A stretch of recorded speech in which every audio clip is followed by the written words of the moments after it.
Saudara almarhum Bribtu Anumerta M. Galip Suryaganta dimakamkan hari ini di Bandar Lampung usai diotopsi selesai dilakukan di Rumah Sakit Bayangkara Lampung. Bribtu Galip merupakan salah satu dari 3 polisi yang tewas saat menggerebek judi sabung ayam. Sebelumnya jenazah Bribtu Galip tiba di rumah duka yang ada di Jalan M. Yunus, Kelurahan Waikanan, Bandar Lampung sekitar pukul 14 siang tadi. Dari hasil otopsi, Bribtu Galip dan 2 rekannya kehilangan nyawa akibat luka tembak.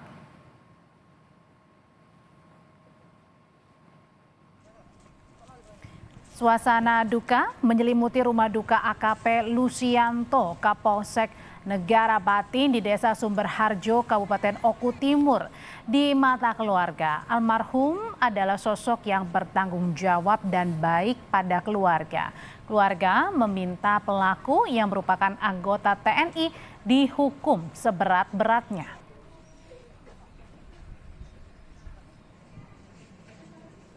Orangnya baik, dia sayang sama sepupu, seponakan, sama cucu. Sehari-hari dia kalau libur pulang ke sini dia. Dia anaknya ada kuliah di Jakarta kalau nggak salah. Ini juga balik ke sini anaknya. Harus sesuai setimpal dengan apa yang dia perbuat dengan almarhum. Harus hukum ditegakkan. Jangan dikasih ampun lah. Anggota TNI pelaku penembakan 3 anggota Polri, Peltu Lubis dan Kopka Basarah telah ditahan setelah menyerahkan diri dan dijemput untuk menjalani investigasi. Kapendam 2 Sriwijaya menegaskan tim gabungan sudah dibentuk untuk menginvestigasi peran dari 2 anggota TNI di lokasi judi sabung ayam hingga senjata penembakan yang hingga Selasa siang ini belum juga ditemukan. Kopka Basarah dengan Peltu Lubis. Saya garis bawahi kembali terkait dugaan-dugaan tersebut. Yang pertama, kepemilikan sabung ayam, penembakan ini masih dalam proses investigasi. Banyak hal yang secara perlahan dengan tim gabungan yang lagi bekerja, perlu uji juga dari beberapa lab, perlu juga keterangan-keterangan dari para saksi. Nah, sementara ini masih dalam investigasi.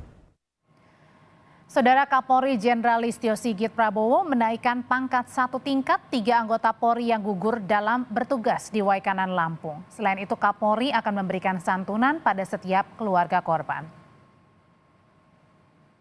Memberikan suatu penghargaan yang setinggi-tingginya kepada setiap anggota Polri dan khususnya dengan peristiwa tersebut terhadap 3 personel diberikan kenaikan pangkat luar biasa anumerta, maka terhadap ketiga personel tersebut telah dinaikannya oleh keputusan Kapolri ini menjadi pangkat yang setingkat lebih tinggi.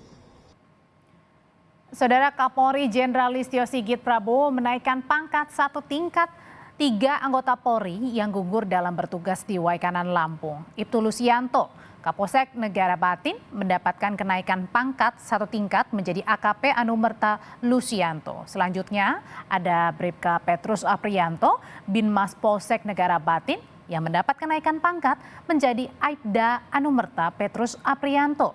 Sementara untuk Bribda Galip Suryaganta, Bintara Satreskrim Polres Waikanan mendapat kenaikan pangkat menjadi Bribtu Anumerta Galip Suryaganta.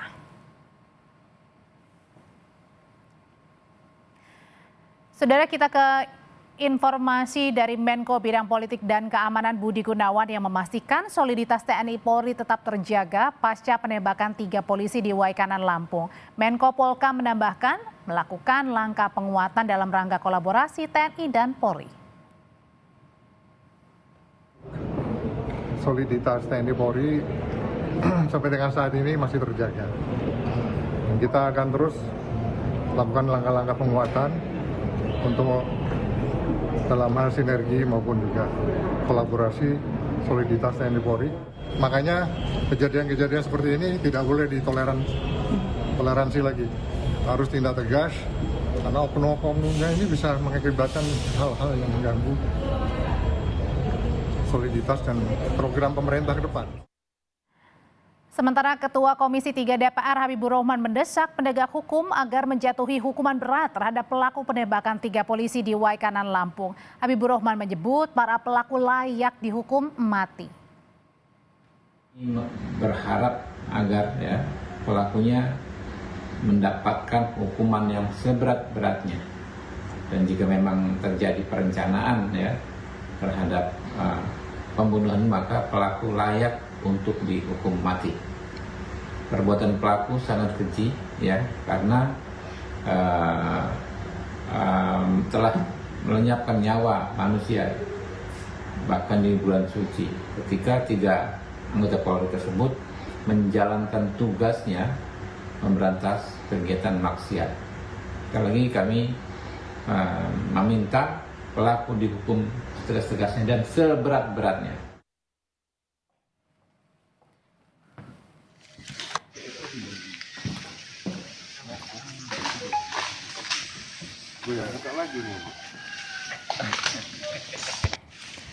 Tiga polisi gugur ditembak prajurit TNI saat menggerebek praktik perjudian sabung ayam. Apa yang harus dilakukan pemerintah agar sinergitas TNI dan Polri bukan sekedar slogan belaka? Kita bahas malam hari ini bersama Halili Hasan, Direktur Eksekutif Setara Institut.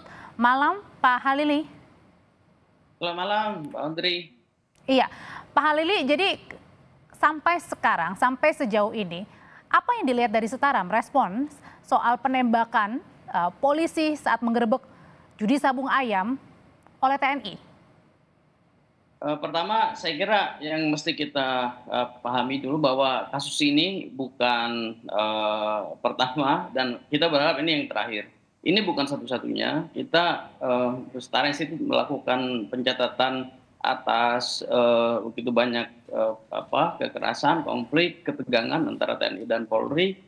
Dan dalam 1 dekade terakhir sampai 2024 dari tahun 2014 sampai 2024 kami mencatat ada 37 kasus yang itu sebenarnya kalau kita cek sampai awal tahun 2025 ada update paling tidak ada 2 kekerasan terbuka kan. Yang pertama penyerangan Mapolres Tarakan beberapa hari yang lalu, tepatnya tanggal 24 Februari 2025, dan kasus penembakan di Waikambas yang kemarin terjadi kemarin sore Dan ini menurut saya satu hal yang patut dicermati oleh pemerintah dalam konteks ini sebagai representasi negara untuk mengatasi secara tuntas kasus-kasus semacam ini.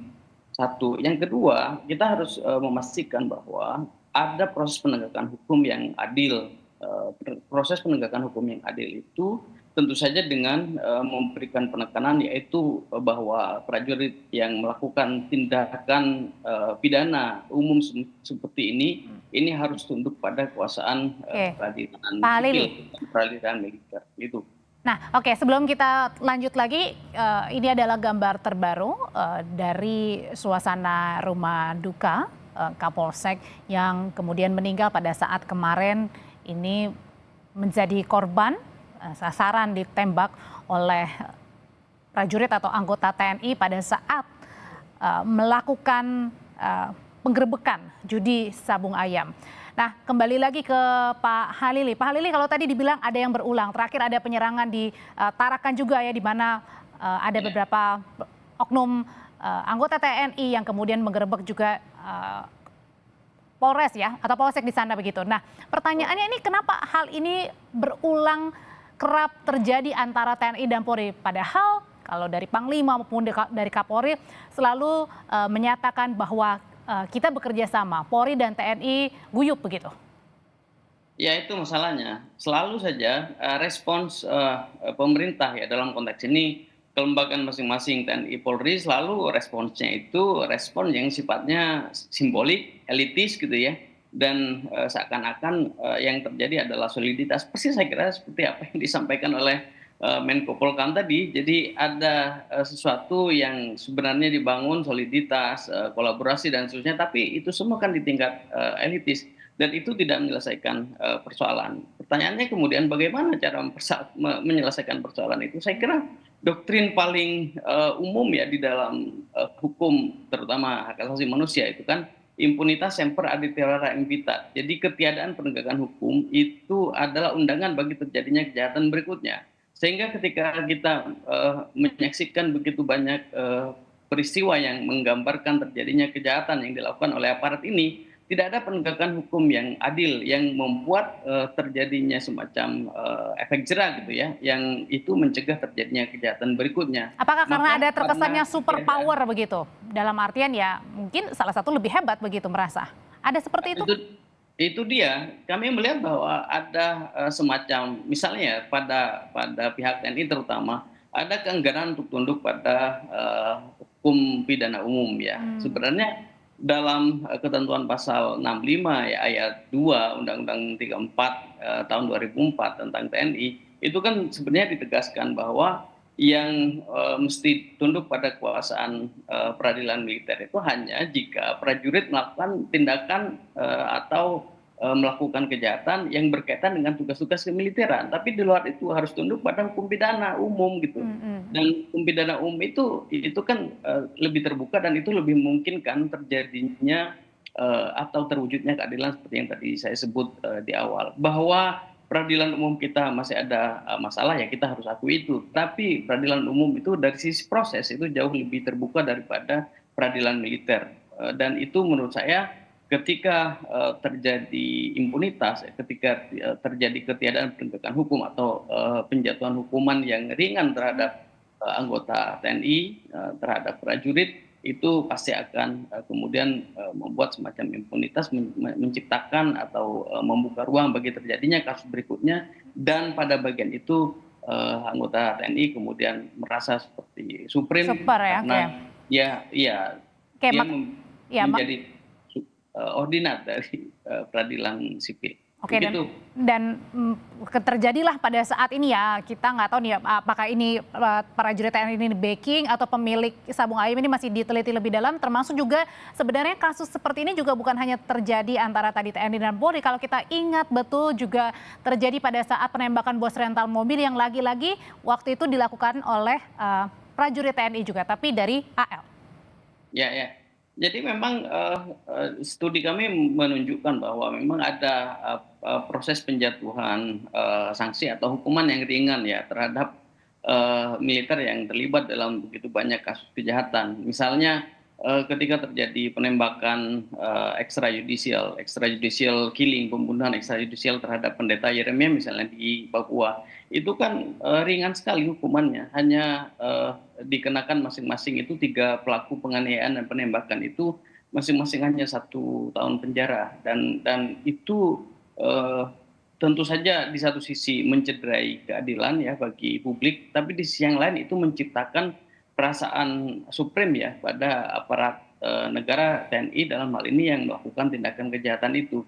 Kasus yang sama saya kira juga terjadi pada kasus Yusni ya yang dikeroyok oleh 11 orang anggota TNI di Tanjung Priok, dan putusan paling tinggi ya terhadap para pelaku itu hanya 1,2 tahun dan itu ringan sekali. Penjatuhan hukuman yang kemudian dirasa ini kemudian tidak menjadi hal yang ditakutkan ya dalam tanda kutip, kalau saya begini maka saya akan terdampak seperti ini begitu ya Pak Halili ya.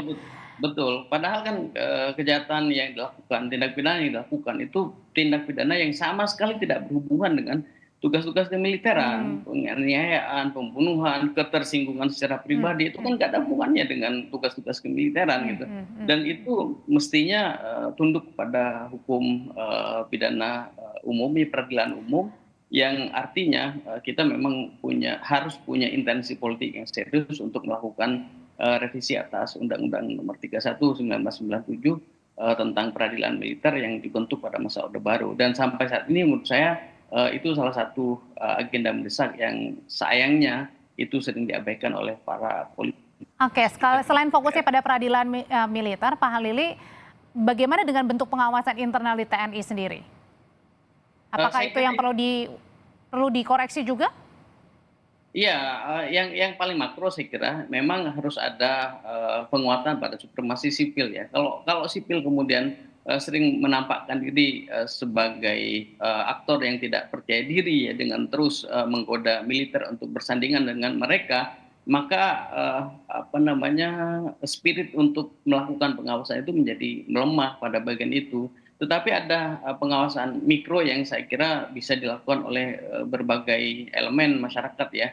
Media salah satu yang punya peran sangat sentral dalam konteks ini untuk terus memberitakan begitu banyak tindak pidana yang dilakukan oleh anggota TNI misalnya dalam beberapa konteks. Yang lain masyarakat sipil, ada begitu banyak masyarakat sipil yang bekerja untuk isu reformasi sektor keamanan atau security sector reform gitu ya, itu bisa melakukan pemantauan dalam situasi di mana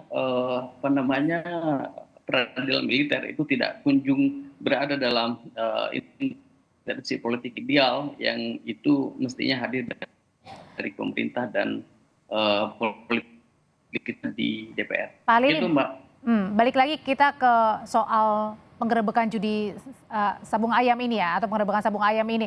Nah, kan masih diselidiki nih apakah ini anggota TNI-nya yang punya atau backingnya, apapun itu alasannya tidak dibenarkan adanya sampai dengan penembakan ini. Kalau gitu apa yang harus dilihat dari sisinya? Backing pemilik itu juga tidak dibenarkan, apalagi menembak juga sangat-sangat tidak dibenarkan. Apa yang harus dilihat dari kejadian ini? Ya, ini kita harus lihat dari cara pandang helikopter ya. Kalau kita melihat helikopter view yang lebih umum di atas, kita bisa lihat bahwa kasus ini bukan satu-satunya. Backing aparat melakukan backing atau memiliki bisnis ilegal itu sesuatu yang bukan kali ini aja kita saksikan. Ya, kita tidak tahu secara spesifik bagaimana nanti aparatur negara dalam konteks ini penegak hukum itu membuktikan keterlibatan Pel2L dan Kopka B ya yang tadi disebut ya, Lubis dan Basara itu. Apakah dia menjadi backing atau memiliki bisnis pemilik ya? Ya, dia menjadi pemilik. Jadi mau jadi pemilik atau menjadi backing itu kan sesuatu yang selama ini sudah berkali-kali diberikan sinyalemen oleh publik, oleh penantang, oleh masyarakat sipil bahwa aparatur negara dalam konteks ini yang mereka yang memegang senjata termasuk TNI dan Polri itu sering terlibat dalam bisnis ilegal, baik mereka sebagai pemilik maupun sebagai begitu Mbak. Oke, Pak Halili Hasan, Direktur Eksekutif Setara Institute, terima kasih sudah berbagi perspektifnya dalam kasus penggerebekan judi sabung ayam yang akhirnya menewaskan 3 anggota Polri. Sama-sama Mbak Audrey.